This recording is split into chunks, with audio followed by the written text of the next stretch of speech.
Comic Boom. Hey guys, Comic Boom here in the middle of Ty Lake, British Columbia to review another comic book. And I figure the comic book that I want to review for you guys today on this beautiful calm lake is Sinestro, the annual of Sinestro, the Year of the Villain one-shot, written by Mark Russell. Because I gotta say, Mark Russell has done a bang-up job on this. Now I know Mark Russell has a lot of criticism sometimes because he gets a little political sometimes in his writings, but frankly, I don't mind it. It's a comic book, and it's also Sinestro, and Sinestro is probably one of the most politically manipulative villains out there. And the Year of the Villain here, the way it focuses on Sinestro in this particular issue, I really like. I gotta tell you, I love it. To me, it's like classic Sinestro. You know what I'm saying? I'll give you an example of what I'm talking about. I mean, we got to remember that Lex Luthor, the entire universe here is being controlled by Doom, and Lex Luthor wants to make bloody well sure that the entire multiverse doesn't get invaded, of course, from people from other multiverses. So every time there's other people from other villains from a different part of the multiverse that wants to come in and make themselves at home, well, you can tell that Luthor gets a little upset with that. And so there's a particular villain that comes into play here, and they're basically from another universe, and Lex Luthor decides to let Sinestro deal with it. Now, I can't quite remember the name of the villain, but I'll probably put it on the screen, and the reason I can't remember the name of this particular group of three villains is because I've been drinking on a lake for the last 4 days, so hey, sue me. In any event, the whole point of the story is Sinestro uses a very brilliant way to defeat them.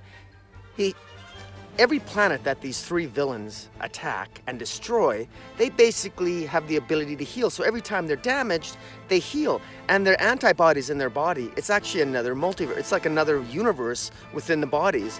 And this universal body, the antibodies that make up the bloodstream and the entire bodies of this particular villain, they live in their own little world. And they only live for 0.8 seconds.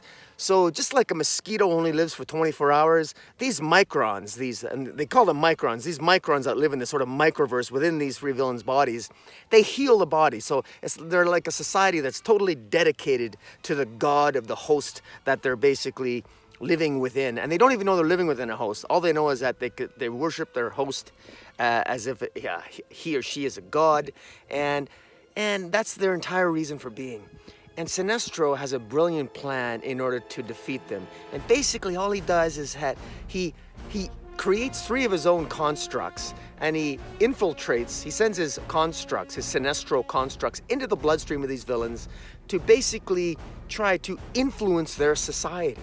And it's really great because it allows Mark Russell to do what he's really good at, and that is sort of to make comments, political comments and some political commentary and even some political satire in the story, and it works really well. This is exactly what these types of one-shots are for in my mind.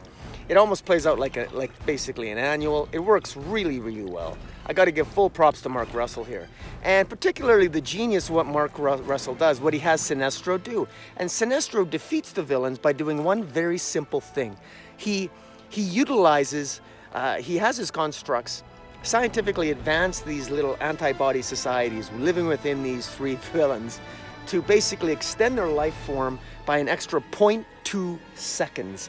And the impact that has by extending their life form by at least not doubling, but extending their lives by at least 10 to 20%, it influences a society in a major way. And it really makes me think, because it makes you think that, the longer you live, the more apt we are to sort of be reflective. The longer we live, the more time we have to accomplish what we need to accomplish in life, and to rest and relax and retire and paddle boat on a lake in BC.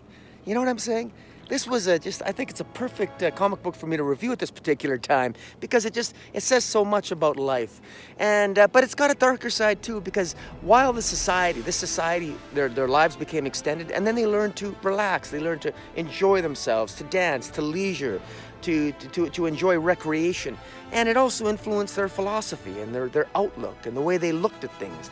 The longer you live, the longer the life forms in any society live, the more apt you are to advance technologically, advance also culturally and sociologically, etc., etc.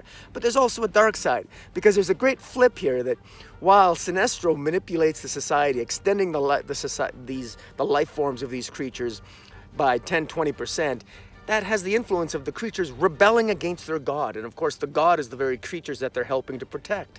And so by rebelling against their god, they no longer heal the gods from their wounds.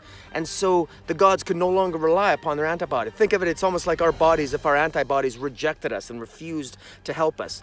Our bodies are made to create a kind of de facto homeostasis so that it brings balance to our bodies. Imagine if the creatures within us, our antibodies, rebelled against us. Well, that's what happened with these creatures, these microns in this microverse within the bodies of these three villains, rebelled against them. And that's how Sinestro basically controlled them. Now, what's interesting is, while the society became more enlightened by their lifespans being lengthened, what also happened, we got a little bit of waves here, what also happened is as society became more technological, became more advanced, eventually they reached their point in their society where they were like us. And now this is where Mark Russell's political commentary really shines through, because it reached a point where it reached the point where the older generation looked back and sort of longed for the earlier generation, the worker bots that heal the gods, and they a callback to a traditional way of life. And of course, by calling back to that traditional way of life, these microns were actually calling back to the way it was before the god of Sinestro took over. And so there's a little bit of a rebellion there within the ranks of this microverse. And the way the story plays out, I thought was just great. I thought it was a great length for a story. We're gonna get some waves here. Great length for a story. I thought it was well told. I thought that the satire, and if you want to draw some analogies to our own life, I certainly can. They're there to be drawn if you want to find that analogy.